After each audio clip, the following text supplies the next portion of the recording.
সূর্যের আয়তন বৃদ্ধি। কথায় বলে কোনো জিনিস যদি একবার শুরু হয় তা শেষ হবেই। এখন সূর্য, যার জন্য আমাদের পৃথিবীতে জীবনের উৎপত্তি হয়েছে, এর মধ্যে যা জ্বালানি রয়েছে এটাও একদিন শেষ হয়ে যাবে এবং সূর্যের আয়তন ধীরে ধীরে বৃদ্ধি হতে থাকবে। বিজ্ঞানীরা বলেছেন আজ থেকে প্রায় 500 কোটি বছর পর সূর্যের মধ্যে কোর হাইড্রোজেন শেষ হয়ে যাবে এবং আয়তন বৃদ্ধি হতে থাকবে। সূর্যের আয়তন এতই বেড়ে যাবে যে পৃথিবীর কক্ষপথকেও অতিক্রম করবে এবং পৃথিবীর সাথে সব গ্রহগুলি সূর্যের বুকে আছড়ে পড়বে। এরকম অনেক নক্ষত্র বৈজ্ঞানিকরা আবিষ্কার করেছেন। তার মধ্যে সবচেয়ে বড় হলো ইউআই স্কুটি, যা সূর্যের চেয়ে 100 কোটি গুণ বড়। Global warming. বৈজ্ঞানিকদের মতে প্রতি 10 বছরে পৃথিবীর গড় তাপমাত্রা 2 ডিগ্রি করে বৃদ্ধি পাচ্ছে গাছ কাটা ও অতিরিক্ত পলিউশনের জন্য। এটাকে যদি না আটকানো হয় তাহলে খুবই শীঘ্রই কুমেরু মহাদেশে যত বরফ আছে সব গলে যাবে এবং সমুদ্রের জলের উচ্চতা বেড়ে যাওয়ার ফলে আমাদের অনেক দেশ জলের তলায় চলে যাবে।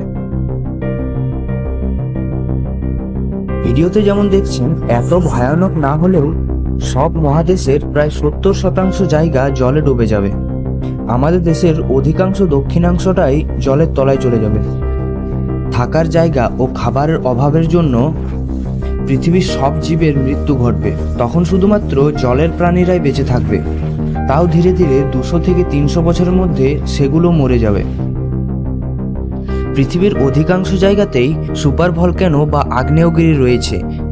অতিরিক্ত চাপে ভূগর্ভস্থ ম্যাগমা বিস্ফোট হয়ে বেরিয়ে আসবে ভূপৃষ্ঠে এবং চারিদিকে চলবে অগ্নিলীলা। 1816 সালের এপ্রিল মাসে ইন্দোনেশিয়ার মাউন্ট তাম্বোরাতে একটা আগ্নেয় বিস্ফোট হয়েছিল।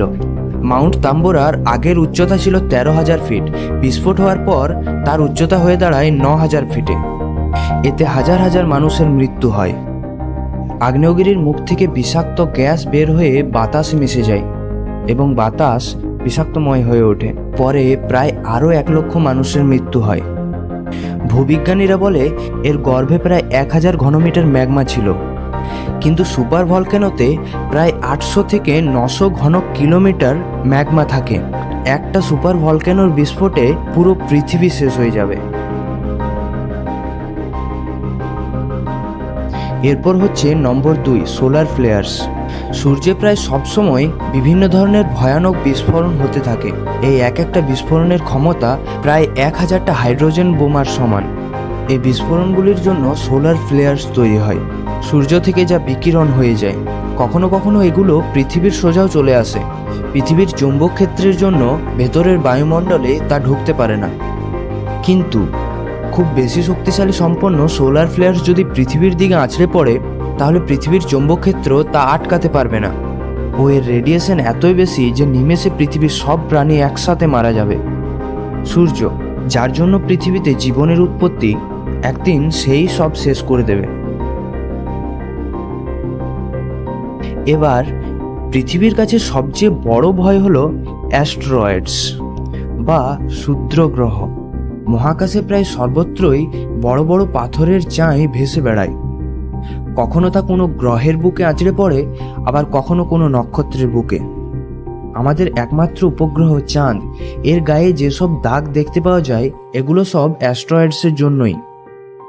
মঙ্গল ও বৃহস্পতির মাঝে একটা অ্যাস্টেরয়েডস বেল্ট আছে। এর ভেতর কোটি কোটি অ্যাস্টেরয়েডস রয়েছে যা সূর্যের চারিদিকে পরিক্রমণ করে। এগুলো কখনো কখনো নিজেদের মধ্যে ধাক্কা লেগে বেল্ট থেকে বেরিয়ে আসে। 2003 সালে এরকমই একটা অ্যাস্টেরয়েডস পৃথিবীর খুব কাছ দিয়ে পার হয়ে যায়। এরকম ঘটনা একবার 2013তেও হয়। বৈজ্ঞানিকরা বলে কোনো একটা অ্যাস্টেরয়েডস যার ব্যাস 20 থেকে 80 কিলোমিটারের মধ্যে পৃথিবীতে জীবন শেষ করে দিতে পারে। অ্যাস্টেরয়েড বেল্টের সবচেয়ে বড় অ্যাস্টেরয়েডটার ব্যাস হলো 525 কিলোমিটার। আমাদের পৃথিবীতে এরকম ঘটনা আগেও হয়েছে এবং যার ফলে পৃথিবীর সব ডাইনোসরসগুলি মারা গিয়েছিল। বৈজ্ঞানিকরা বলেছেন এরকমই একটা অ্যাস্টেরয়েডস পৃথিবীর দিকে ধেয়ে আসছে, যা আনুমানিক 2029 সালে পৃথিবীর কাছে চলে আসবে ও পৃথিবীর বুকে আছড়ে পড়বে।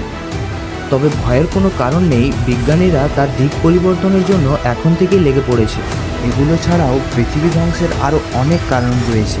পৃথিবী ধ্বংস নিয়ে আমরা একটা ভয় কিছুদিন আগেই পার করেছি 2012 সালে 21শে ডিসেম্বর, যেটা মায়া সভ্যতার ক্যালেন্ডারে লেখা ছিল এবং আমাদের মধ্যে অনেকেই বিশ্বাস করেছিলেন যে ওই দিনটাই হয়তো আমাদের শেষ দিন হবে। এরকম অনেকেই পৃথিবী ধ্বংস নিয়ে ভবিষ্যৎবাণী করে গেছেন। পৃথিবী ধ্বংস নিয়ে নানা লোকের নানা মত। আমি যেগুলো আপনাকে এখন বললাম এগুলো শুধুমাত্র সম্ভাবনা মাত্র।